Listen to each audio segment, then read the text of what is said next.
Hi, I'm Amelia. I'm 46 years old. This last year and a half has been nothing short of a nightmare. I lost my son to cancer and my husband to an affair. I've been through a lot, and I was recently told to try venting my emotions through writing, so here I am. I'll start from the beginning.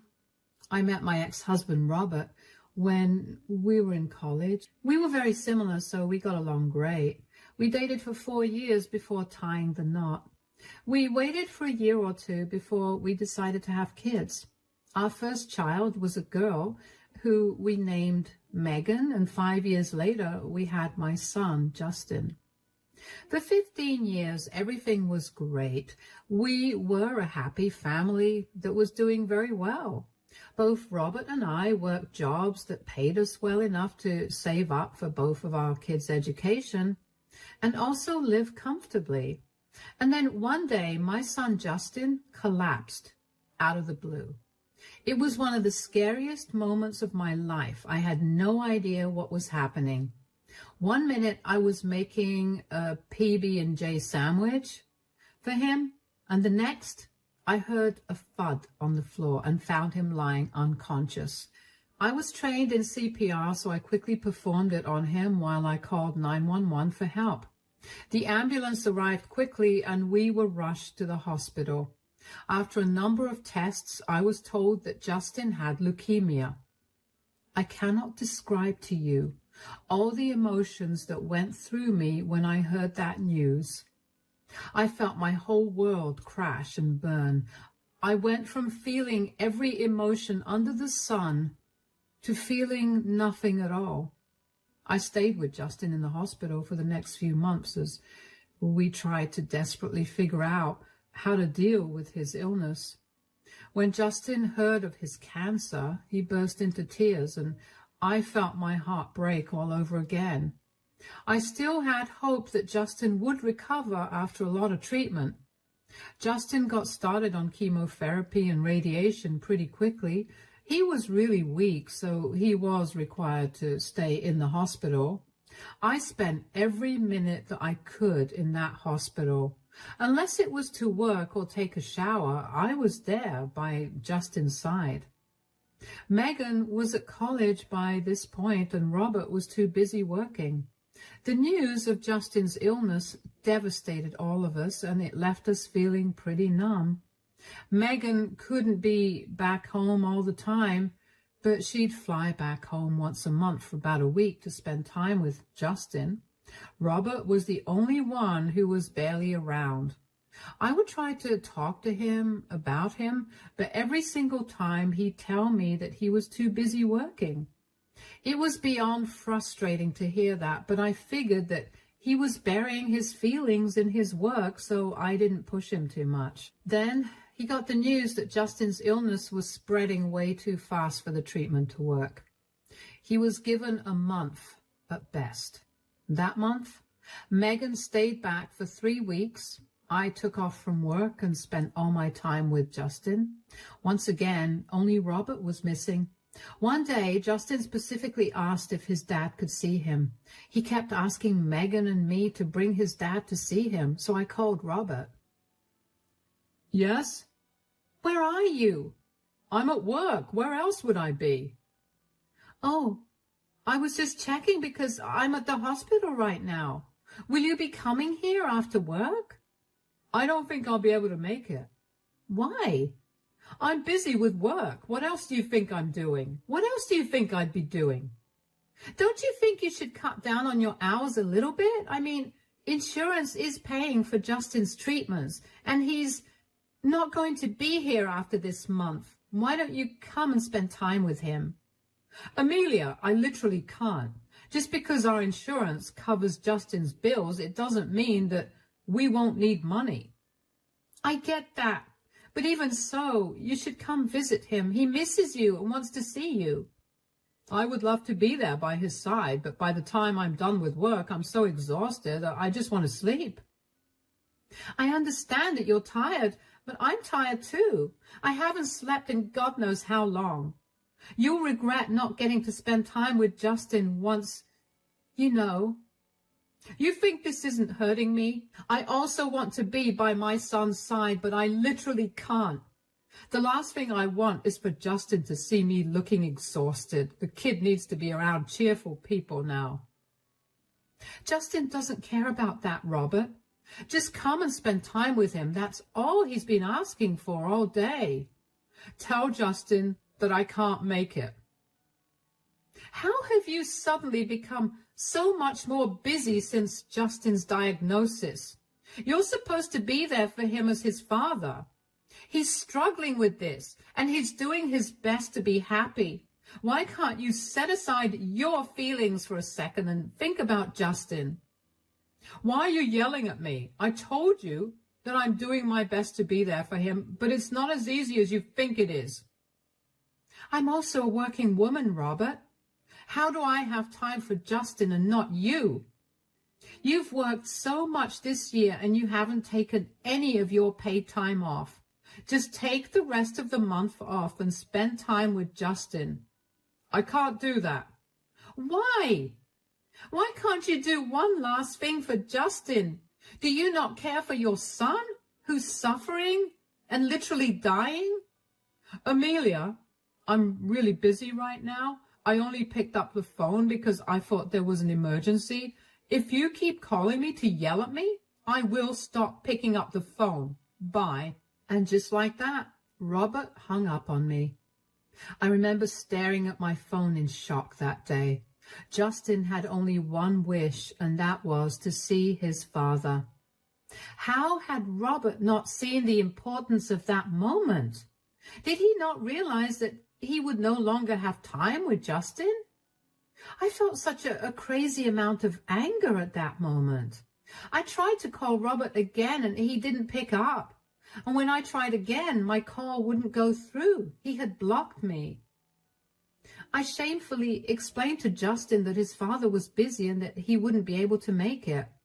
Megan also seemed as mad at me at that point. Justin just seemed defeated. And that only made me feel worse. I mean, how else am I supposed to feel when my dying son got so used to not having his father around? Megan and I did our best to cheer Justin up, and he finally seemed to forget all about his disappointment. Megan had to leave eventually because she had an important exam to give, which if she didn't, she'd have to wait another 6 months to give, and that would not be possible because she had other things to do in 6 months. She apologized profusely to Justin, and he assured her that it was okay. She told me that she would try to make it in time to see Justin one last time. Unfortunately, Justin passed away only 3 days after Megan left for university. To say I was devastated would be an understatement. I don't know how I got through the next few days, but I managed to plan Justin's funeral. I finally managed to get through to Robert, and when I spoke to him, I felt nothing. Robert did his best to make up for his absence, but all of that just felt like hollow attempts. Still, I knew I needed to rely on someone to get through the funeral, so I accepted Robert's attempts. On the day of the funeral, Robert had left to do something without telling me what it was. I tried to get in touch with him for hours, and when almost everyone was at the funeral, Robert showed up. I walked up to him in worry and irritation and asked him where he'd been. "You're finally here. What took you so long?" "Geez, why are you freaking out?" "I've been dealing with all the guests all by myself. I wanted you here because you know how much I've been struggling, and dealing with others is beyond exhausting." "Have you always been this needy?" "What is wrong with you? Why are you being so rude and nonchalant?" "I'm not being rude. I'm just in a better place mentally, and you're really bringing me down." "A better place mentally? What are you talking about? Your son passed away only 2 days ago. And who is this woman?" "I don't care that he's gone. I found a replacement.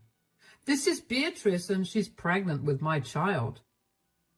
"What? Are you really telling me that you're cheating on me at our son's funeral?" "I figured now was as good a time as any. I mean, I was going to leave you immediately anyway." You thought telling me about your affair at our son's funeral while I'm in the depths of grief was okay? What happened to you always being by my side? Did you really not care about Justin? Was he just that replaceable to you? I told you from the start of our relationship that the one thing I wanted was a son. You gave me a son, so I stayed with you. Now that I no longer have a son, and you definitely won't be able to give birth to another child at your age, I had to replace you. What is wrong with you? Nothing is wrong with me. You're way too emotional to accept your reality right now, but I've already had the divorce papers drafted up, and they'll be served to you tomorrow. So that's it. You're just going to abandon me for some random woman you found and impregnated? You're going to throw away our 23 years of marriage for some stupid need of yours to have a son? It's not a stupid need. Who do you think will keep our family name alive? Our daughter, who get married off to some guy and change her name? And I didn't just find some random lady. I've been seeing Beatrice for over a year now. Are you telling me that while I was struggling to deal with Justin's sickness and coming to terms with losing him, you were cheating on me with another woman? I'm glad your emotions haven't gotten in the way of you making sense out of your reality. You know what? Maybe it is a good thing that you're leaving. I don't want to be married to such a heartless man. Now, if you'll excuse me, I need to be around people who actually care about me.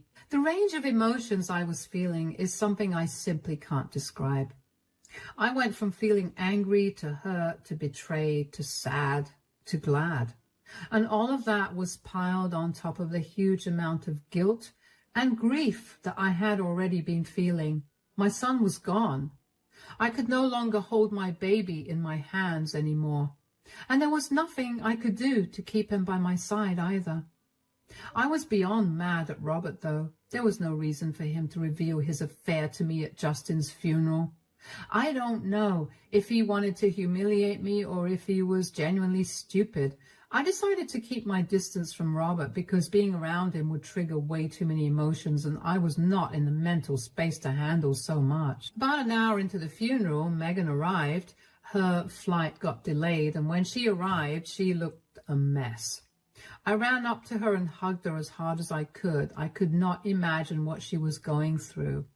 She and Justin were as thick as thieves, and they'd always had dreams of doing a variety of things when they got older. Everything had come crashing down, and Megan couldn't bear that. I decided to not tell Megan about the divorce or Robert's affair because I thought that she was going through enough anyway. Hi, Mom. I'm so sorry I'm late. I did everything I could to get here as quickly as I could. It's okay, darling. As long as you're here, that's all that matters. I feel horrible that I couldn't be by Justin's side while he was on his deathbed. Don't feel bad. You were stuck in an impossible situation, and Justin would have wanted you to focus on your future over him. He left you a letter, so you can take your time and read that. That was so sweet of him. I don't know how to get rid of this guilt and emptiness that I'm feeling right now, though. I know, sweetie. At the very least, you should feel better knowing that Justin is no longer suffering. He's happier wherever he is now. Yeah, I guess. How are you holding up, Mom? I know you've been checking up on everybody, so I'm sure that you're exhausted. I'm not doing so good. I don't want to bring up other things right now, but I'm barely managing to hold myself together. Other things? What are you talking about? It's okay, we can talk about this after the funeral when everybody's gone back home and it's just our family. What do you mean? What's going on? Please tell me. It must be really serious if you aren't telling me right now. Megan, please, just let me come to terms with everything. Talking about it will make me break down, and I don't want to do that with everyone watching me. Okay, I'm sorry. Just tell me if Dad knows what this is about. Yeah, well, he's the one that's the problem. What? What do you mean? Where is Dad anyway? I have no idea. I left him wherever he was when I last spoke to him and did not bother with finding him. Did you guys have a fight? This is no time for a fight. You guys are at your son's funeral, and are you two really going to avoid each other at a time when you're supposed to be helping each other get through this? Megan, we're not fighting. This is much worse.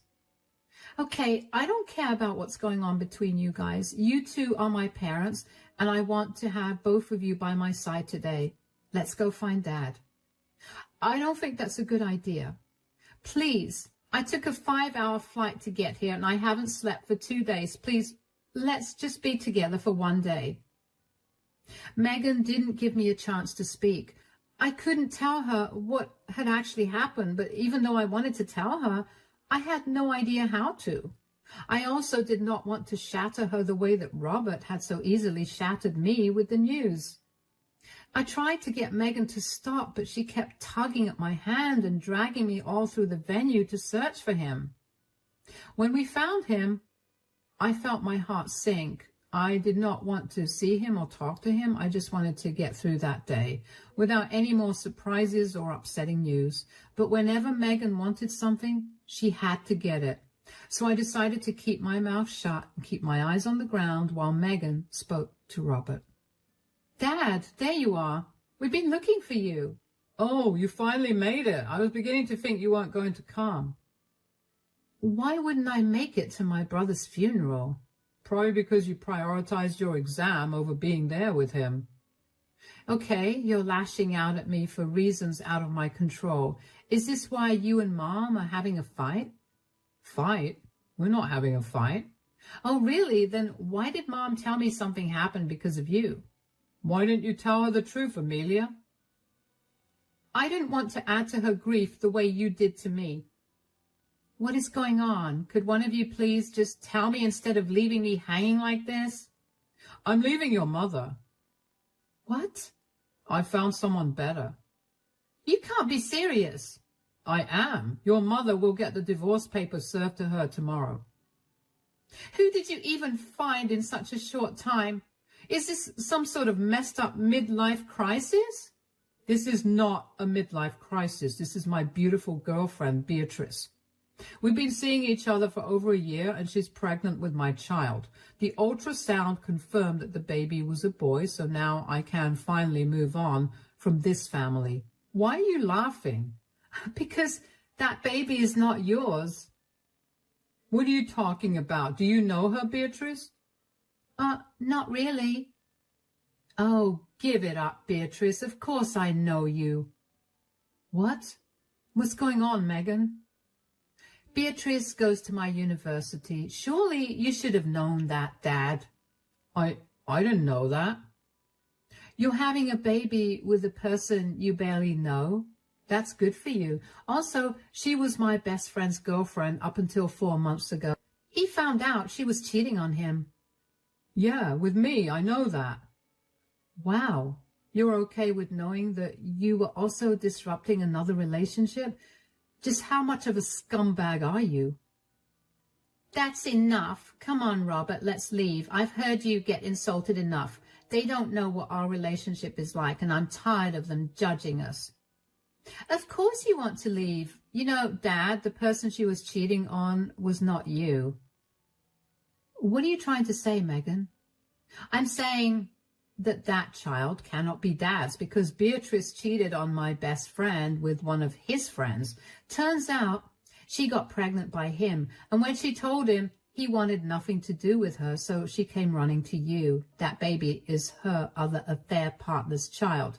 But she's trying to play it off as Dad's because she knows that he'll pay for her and the baby. What? Do you really hate your dad this much? Why would you invent such crazy stories? Robert, let's go. She's trying to ruin our relationship because she's hurting. You can leave, Dad. But I know her true nature better than you do. Maybe do a DNA test before you go around claiming random women you've cheated with have your baby. I was shocked to hear what Megan had said. I never really believed in karma coming back to bite you, but I was watching that happen in real life in front of my eyes. Robert started trembling as soon as Megan revealed the truth to him, But of course, Beatrice took him away from the situation before he could embarrass her in front of everyone else too. I knew Robert long enough to know that what Megan said was going to stick in his brain and continue to irritate him until he did something about it. I asked Megan if what she said was true or if she just made that up to get a rise out of her dad, but she told me that she was being very serious. She didn't show any emotions throughout the rest of the funeral, but I knew that she was hurting inside. Still, I was so grateful that she stood up for me. I hate confrontations, and I hate being rude even more. Even if it's at the expense of me getting hurt, I can't help but be nice. I'm so glad that that quality of mine did not rub off on Megan, and she put her dad in his rightful place. A lot of people witnessed what had happened, although not all of them heard what we had been talking about. Thankfully, nobody said a word about it, and instead they chose to give Megan and me the space to grieve over the loss of Justin. I still couldn't believe that my son was gone, and even more than that, so was my husband. How could Robert have been so selfish? What had I done to deserve this treatment at the lowest point in my life? After the funeral, Megan stayed with me for a week. We held each other as we cried, and we learned to get used to a life without Justin together. We also talked about what it would be like with Robert around, and that was when I learned just how much Megan hated Beatrice. Apparently, the girl had a history of cheating and being the affair partner in many relationships. Megan was even more disgusted with her dad for being with a girl who was the same age as his daughter. I hadn't even stopped to think about that, but when Megan brought up Beatrice's age, I couldn't help but feel a deep sense of disgust fill me up. Like Robert said, I got served with divorce papers the day after the funeral. I wasted no time signing it and sending it back. I wanted nothing to do with that vile man. And I realized that I was actually a little glad that he left my life when he did, because that meant that I could deal with a whole load of grief instead of experiencing it in shock waves. After the week that Megan spent with me, she went back to her university and I was truly left alone. It took a while for me to adjust to the new loneliness, but I managed to get along by immersing myself in work and through therapy. About 2 weeks after Justin's funeral, somebody rang the doorbell. I looked at the camera footage from my doorbell and saw that it was Robert. I'm not going to lie. I felt rage coursing through my veins at that point. I ignored him. But he kept ringing the doorbell, so I opened the door and did not try to hide my annoyance. "What are you doing here?" "Megan was right. Beatrice lied to me." "Okay, what do you want me to say about that?" "Nothing. I don't know. I just wanted to let you know how sorry I am." "Telling me that you're sorry isn't going to change what you did." "I know. I feel terrible, and I guess apologizing was the only way for me to feel better. But it doesn't look like you're going to forgive me, huh?" "Forgive you? While you were out there cheating, I was the one consoling Justin when he found out that his illness was terminal. I stayed in the hospital for over a month with him and barely slept or ate food. Every time I called you for help, you'd tell me you were busy.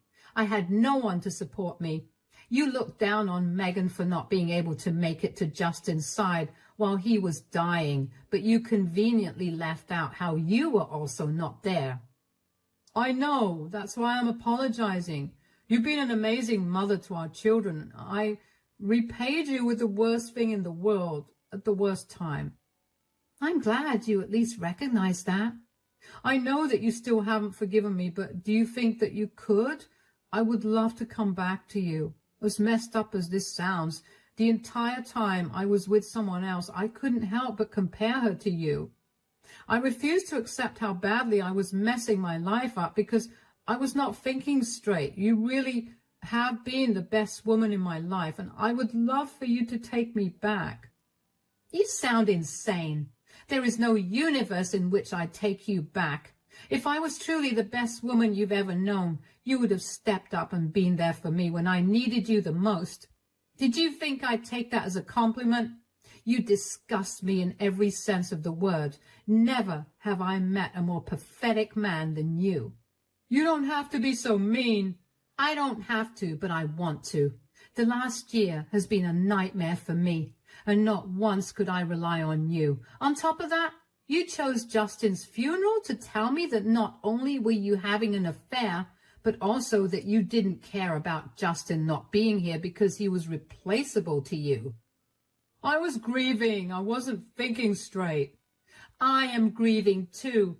Does that give me the right to go to sleep with a bunch of people and put my husband down at his lowest? Listen to yourself and hear how crazy you sound. Please leave me alone. I signed the divorce papers like you wanted. I never want to see you again. Amelia, please listen to me. I slammed the door in Robert's face. I couldn't believe the nerve that he had to not only come back, but also ask me to take him back. Robert kept knocking on the door for a while until he eventually gave up and left. He was lucky that he gave up when he did, because I was just thinking of calling the police. I immediately called Megan after he left. I told her about everything that had happened and asked if she knew what exactly went down between Robert and his affair partner. Megan then told me that Dad forced Beatrice to get a DNA test done. Initially, Beatrice was very reluctant to get the DNA test done. She tried every tactic in the book to get Robert to change his mind, but when that didn't work, she gave in and did the DNA test. Well, surprise, surprise, the baby was not Robert's. He kicked her out and she came crying back to Megan's best friend. She told him all of this and promised to remain faithful to him if he helped her raise the child she was carrying. I couldn't believe how delusional the woman was. Megan and her best friend have also washed their hands of Beatrice, so that was all the update I had on that. I was glad that Robert's selfish actions finally caught up with him. He lost his family because of his selfishness, and now he's all alone. The rest of our family, that was at the funeral, heard about what Robert had done, and they decided to cut contact with him. Having an affair was one thing, but revealing the affair at your child's funeral while calling the child replaceable was beyond appalling, and neither one of our families wanted anything to do with him after that. From what I heard through a few mutual friends, Robert was living a very lonely life. He seemed very low and can't seem to get through a day without a drink in his hand.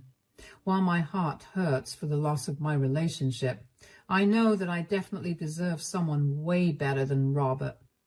I will always treasure the years I spent with him, all the good memories we created together, and as a family, but that's all. He means nothing to me now, and even though it hurts to say that, that is the truth. Our divorce is still being processed, and thankfully, Robert is not making things harder. He's being amicable. And even though I want to do nothing more than yell at him at the top of my lungs for ruining our family in the worst way possible, I'm being civil with him. Megan begged me to look into therapy, and even though I was very skeptical about it, I scheduled a few sessions for myself, and honestly, I can already feel myself healing. I know that I've been through way too much in this last year than I have in the rest of my 48 years of life. So no matter what happens from here on out, I'll be strong enough to overcome it. I know I have loving family and friends by my side too, and that's enough to get me through as many rainy days as possible. Thanks for listening, and I wish you nothing but good days ahead.